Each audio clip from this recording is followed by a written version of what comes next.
The story of Balaam, Balak, and the talking donkey. 1. The camp of Israel. The Israelites were traveling through the wilderness and camped in the plains of Moab. When King Balak of Moab saw their great numbers, he became afraid that they might take over his land.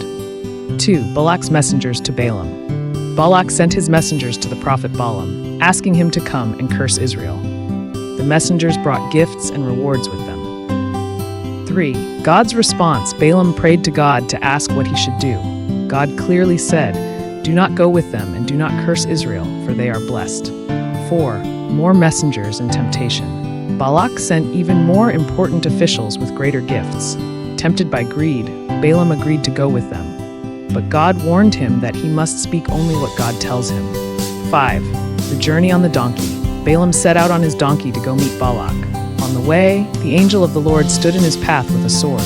Balaam could not see the angel, but the donkey did. 6. The donkey turns aside 3 times. The donkey turned aside 3 times to avoid the angel.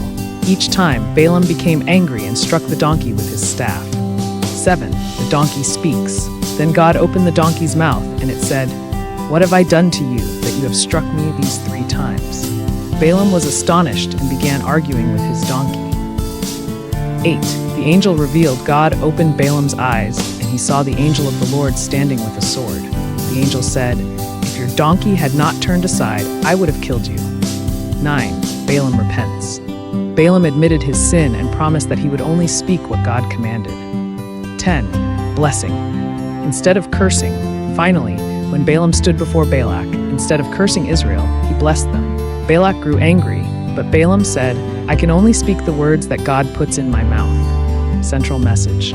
This story reminds us that no one can stop God's blessing, and that God can use anyone, even a donkey, to reveal his will.